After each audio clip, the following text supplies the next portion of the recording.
ನಮಸ್ತೆ ಸ್ನೇಹಿತರೆ, divine light spiritual academy YouTube ಚಾನಲ್ಗೆ ಸ್ವಾಗತ ಸುಸ್ವಾಗತ. PSSM ಸಂಸ್ಥಾಪಕರಾದ ಬ್ರಹ್ಮರ್ಷಿ ಪಿತಾಮಹ ಡಾಕ್ಟರ್ ಸುಭಾಷ್ ಪತ್ರಿಜಿಯವರ ಪಾದಕಮಲಗಳಿಗೆ ನಮಸ್ಕರಿಸೋಣ. ಈ ಅದ್ಭುತವಾದ ಜ್ಞಾನ ಪ್ರಸಾದಿಸಿದ ಭೃಗು ಮಹರ್ಷಿ ಮತ್ತು ಅತ್ರಿ ಮಹರ್ಷಿಗಳಿಗೆ ಕೋಟಿ ಕೋಟಿ ಆತ್ಮವಂದನೆಗಳನ್ನು ತಿಳಿಸೋಣ. ರೂಪಾಜಿಯವರಿಗೂ ಕೋಟಿ ಕೋಟಿ ಆತ್ಮವಂದನೆಗಳನ್ನು ತಿಳಿಸೋಣ. ಹಿಂದಿನ ಭಾಗದಲ್ಲಿ ಭೂಮಿಯ ಮೇಲೆ ಆತ್ಮಗಳ ಉದಯ, ಪರಮಾತ್ಮನು ಆತ್ಮಗಳಿಗೆ ಹಾಕಿದ ನಿಬಂಧನೆಗಳ ಬಗ್ಗೆ ತಿಳಿದುಕೊಂಡೆವು. ಈಗ ಮುಂದಿನ ಭಾಗವನ್ನು ನೋಡೋಣ ಸ್ನೇಹಿತರೆ. ಪರಮಾತ್ಮನ ಸೃಷ್ಟಿಗಳಲ್ಲಿ ಭೂಮಿಯು ವಿಶ್ವದ ಒಂದು ಸುಂದರ ಲೋಕವಾಗಿದೆ. ಇದು ಪರಮಾತ್ಮನಿಂದ ನಿರ್ಮಿಸಲ್ಪಟ್ಟ ಒಂದು ದೊಡ್ಡ ರಂಗಮಂಟಪವಾಗಿದೆ. ಇಲ್ಲಿ ಅನುಭವಗಳಿಗಾಗಿ ರಚಿಸಲ್ಪಟ್ಟ ಒಂದು ನಾಟಕದ ರಂಗಭೂಮಿಯಾಗಿದೆ. ಬ್ರಹ್ಮಾಂಡದಲ್ಲಿ ಕೋಟ್ಯಾನುಕೋಟಿ ಸೂರ್ಯರಿದ್ದಾರೆ. ಅನೇಕ ಭೂಮಿಗಳೂ ಇವೆ. ಅನೇಕ ಲೋಕಗಳೂ ಇರುವಂತೆ ಭೂಮಿಯೂ ಒಂದು ಲೋಕವಾಗಿದೆ.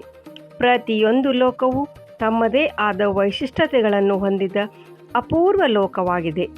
ಎಲ್ಲ ಲೋಕಗಳಲ್ಲಿ ಜೀವಿಗಳು ಇದ್ದರೂ ಭೂಮಿಯಲ್ಲಿರುವಂತೆ ಭೌತಿಕ ಶರೀರವನ್ನು ಹೊಂದಿದ ಜೀವಿಗಳ ಅಸ್ತಿತ್ವ ತುಂಬ ವಿರಳ. ಬ್ರಹ್ಮಾಂಡದ ಲೋಕಗಳನ್ನು 7 ಸ್ತರಗಳಲ್ಲಿ ವಿಂಗಡಿಸಲಾಗಿದೆ.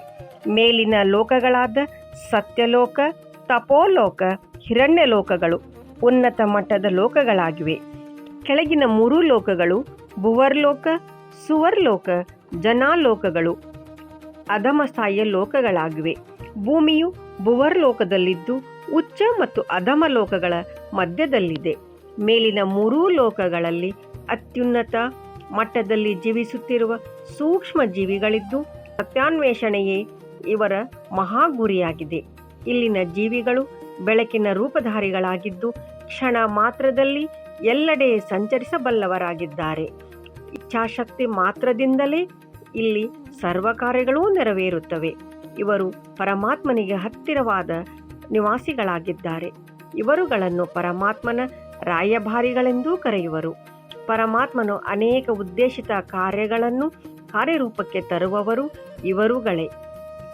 ಪರಮಾತ್ಮನ ಅದ್ಭುತ ಸೃಷ್ಟಿಗಳನ್ನು ಸಕಾರಗೊಳಿಸುವ ಕಾರ್ಯಗಳಲ್ಲಿ ಕಾರ್ಯೋನ್ಮುಖಿ ಜೀವಗಳಿವರು.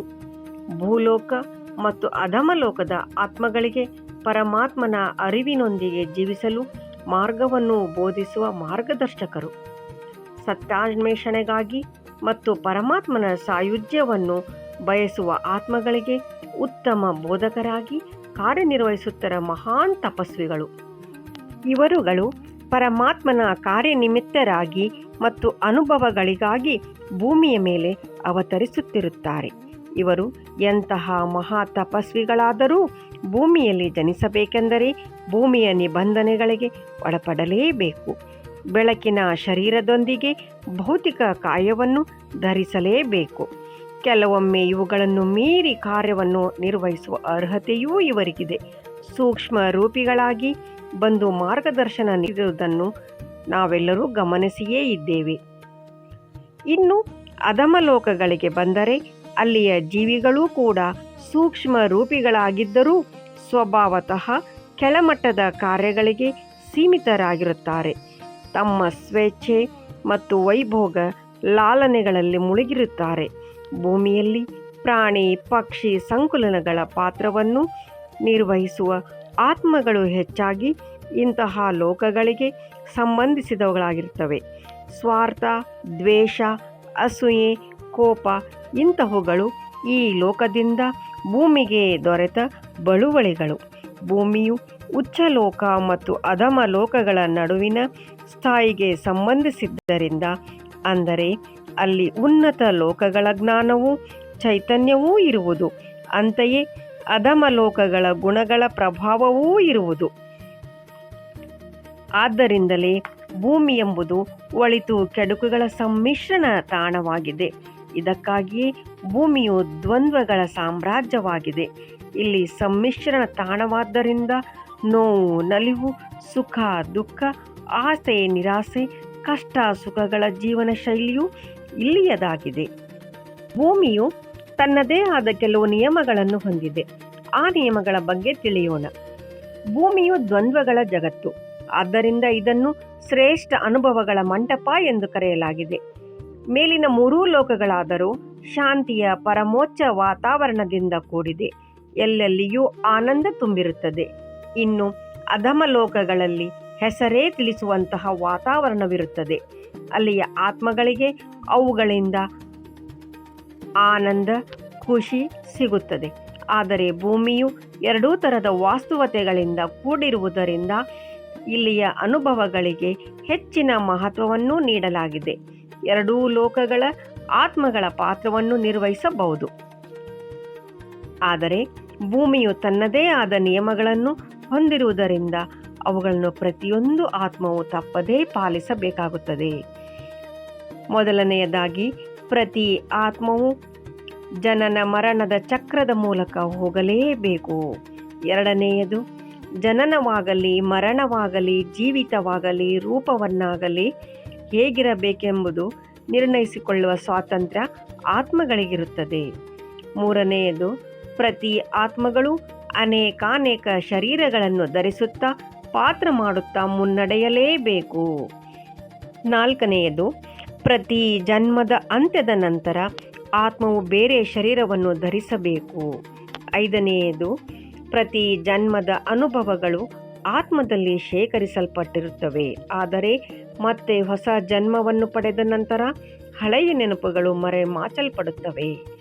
ಆರನೆಯದು, ಪ್ರತಿ ಹೊಸ ಜನ್ಮವು ಹಳೆಯ ಪಾತ್ರದ ಕರ್ಮ ಸಿದ್ಧಾಂತದ ಮೇಲೆ ಅವಲಂಬಿತವಾಗಿರುತ್ತದೆ.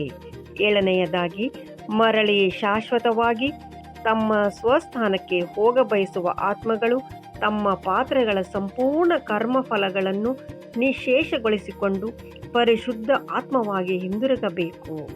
ಅಂದರೆ ಭೂಮಿಗೆ ಬರುವಾಗ ಆತ್ಮಗಳು ಹೇಗೆ ಪರಿಶುದ್ಧವಾಗಿ ಬಂದಿರುತ್ತವೆಯೋ ಅದೇ ತರಹ ಪರಿಶುದ್ಧವಾಗಿ ಆತ್ಮಗಳು ಹೋಗಬೇಕು, ಅಂದರೆ ಹಿಂದಿರುಗಬೇಕು. ಹೀಗೆ ಪ್ರಕೃತಿ ಜೀವಿಗಳ ಜಗತ್ತು ಭೂಮಿಯಲ್ಲಿ ನಡೆಯತೊಡಗಿತು. ಆದರೆ ಪ್ರಾಣಿ ಸಂಕುಲಗಳ ಪಾತ್ರವನ್ನು ಅನುಭವಿಸುತ್ತಿದ್ದ ಆತ್ಮಗಳಲ್ಲಿ ಮನಸ್ಸು, ಬುದ್ಧಿ, ಅಹಂಕಾರಗಳು ಸಂಪೂರ್ಣವಾಗಿ ನಿಶ್ಚೇಷ್ಟಿತವಾಗಿದ್ದವು. ಕಾಲಕ್ರಮೇಣ ಅನೇಕಾನೇಕ ಜನ್ಮಗಳ ಅನುಭವಗಳಿಂದಾಗಿ ಆತ್ಮಗಳ ಶಕ್ತಿಯು ಉದ್ದೀಪನಗೊಳ್ಳುತ್ತಾ ಹೋಯಿತು. ಅಂತೆಯೇ ಪರಮಾತ್ಮನಿಂದ ವಿಶೇಷವಾಗಿ ಸೃಷ್ಟಿಸಲ್ಪಟ್ಟ ಮಾನವರೂಪಿ ಆತ್ಮಗಳ ಅವತಾರವಾಯಿತು.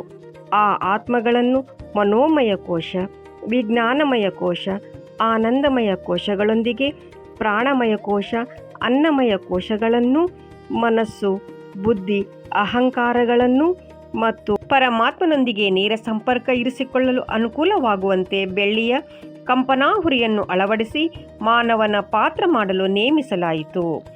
ಪಾತ್ರ ಮಾಡಲು ಬಂದ ಆತ್ಮಗಳು ಭೂಮಿಯ ಮೇಲಿರುವ ಭೌತಿಕ ಜೀವನದ ವ್ಯಾಮೋಹಕ್ಕೆ ಒಳಗಾಗಿ ಇಲ್ಲಿಯೇ ಉಳಿದುಕೊಳ್ಳಲು ನಿರ್ಧರಿಸಿದವು.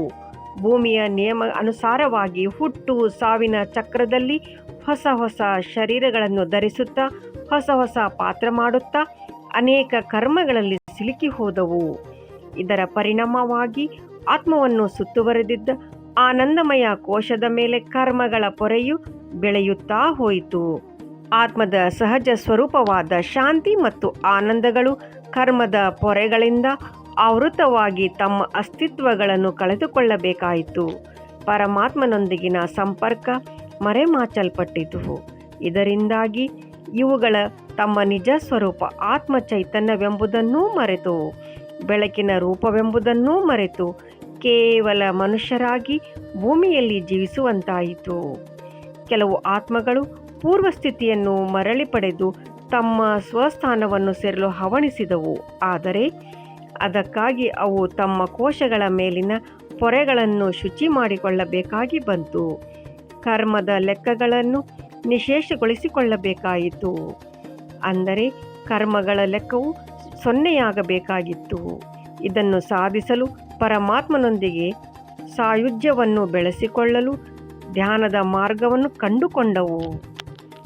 ಮಾನವರ ರೂಪದಲ್ಲಿ ಜೀವಿಸುತ್ತಲೇ ಧ್ಯಾನ ಮಾರ್ಗವನ್ನು ಹಿಡಿದು ಭೌತಿಕ ಜೀವನ ನಡೆಸುತ್ತಲೇ ಸೂಕ್ಷ್ಮವಾಗಿ ಪರಮಾತ್ಮನೊಂದಿಗೆ ಸಂಪರ್ಕವನ್ನು ಬೆಳೆಸಿಕೊಂಡರು.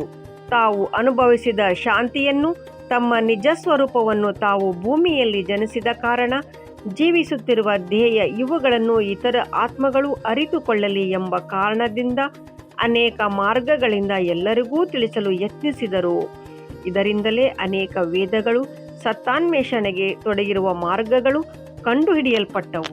ಭೌತಿಕ ಜೀವನದಿಂದ ಆಕರ್ಷಿಸಲ್ಪಟ್ಟ ಆತ್ಮಗಳ ಸುತ್ತ ಎಷ್ಟರ ಮಟ್ಟಿಗೆ ಪೊರೆಗಳು ಬೆಳೆದವೆಂದರೆ ಅವು ಸಂಪೂರ್ಣವಾಗಿ ತಮ್ಮ ಅಸ್ತಿತ್ವವನ್ನೇ ಮರೆತು ಭೂಮಿಯ ಪಾತ್ರಗಳಿಗೆ ತಮ್ಮನ್ನು ತಾವು ಅರ್ಪಿಸಿಕೊಂಡವು.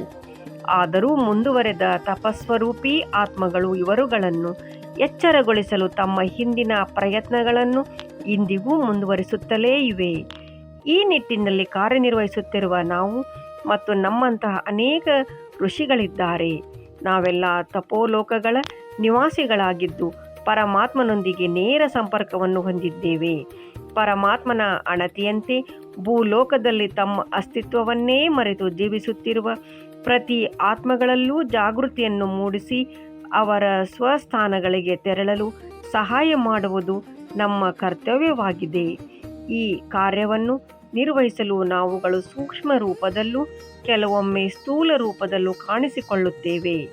ತಮ್ಮ ಸ್ವಸ್ಥಾನವನ್ನು ಸೇರಿಸಲಿಚ್ಛಿಸುವ ಅನುಭವಿ ಆತ್ಮಗಳು ನಮ್ಮ ಇರುವಿಕೆಯನ್ನು ಅರ್ಥೈಸಿಕೊಂಡು ನಮ್ಮ ಮಾರ್ಗದರ್ಶನ ಸ್ವೀಕರಿಸುತ್ತಾರೆ. ನಾವು ನೀಡುವ ಜ್ಞಾನವನ್ನು ತಮ್ಮ ಜೀವನದಲ್ಲಿ ಅಳವಡಿಸಿಕೊಳ್ಳುತ್ತಾರೆ. ಇದರಿಂದ ಅನೇಕರು ಉಪಯೋಗವನ್ನು ಪಡೆದಿದ್ದಾರೆ ಮತ್ತು ಪಡೆಯುತ್ತಲೇ ಇರುತ್ತಾರೆ. ತಾವು ಪಡೆದ ಉಪಯೋಗವನ್ನು ಅವರು ಇತರರಿಗೆ ಹಂಚುತ್ತಾರೆ. ತಾವು ಪಡೆದ ಜ್ಞಾನ, ಅದರಿಂದ ದೊರೆಯುವ ಶಾಂತಿ, ಪ್ರಶಾಂತತೆಯನ್ನು ಇತರರು ಅನುಭವಿಸುವಂತೆ ಪ್ರೇರೇಪಿಸುತ್ತಾರೆ. ಇಂತಹ ವ್ಯಕ್ತಿಗಳನ್ನು ಅವತಾರ ಪುರುಷರೆಂದು ಕರೆಯುತ್ತಾರೆ. ಭೂಲೋಕವು ಇಂತಹ ಅನೇಕ ಅವತಾರ ಪುರುಷರನ್ನು ಕಂಡಿದೆ. ಈ ಅದ್ಭುತವಾದ ಜ್ಞಾನವನ್ನು ಪ್ರಸಾದಿಸಿದ ಮಹಾತ್ಮರಿಗೆ ಕೋಟಿ ಕೋಟಿ ನಮನಗಳನ್ನು ತಿಳಿಸೋಣ. ಸ್ನೇಹಿತರೆ, ಉಳಿದ ಭಾಗವನ್ನು ಮುಂದಿನ ವಿಡಿಯೋದಲ್ಲಿ ನೋಡೋಣ. ವಿಡಿಯೋ ಲೈಕ್ ಮಾಡಿ, ಶೇರ್ ಮಾಡಿ, ನಿಮ್ಮ ಅನಿಸಿಕೆಗಳನ್ನು ಕಮೆಂಟ್ ಬಾಕ್ಸ್ನಲ್ಲಿ ತಿಳಿಸಿರಿ. ಎಲ್ಲರಿಗೂ ಶುಭವಾಗಲಿ. ಸರ್ವೇ ಜನ ಸುಖಿನೋ ಭವಂತು.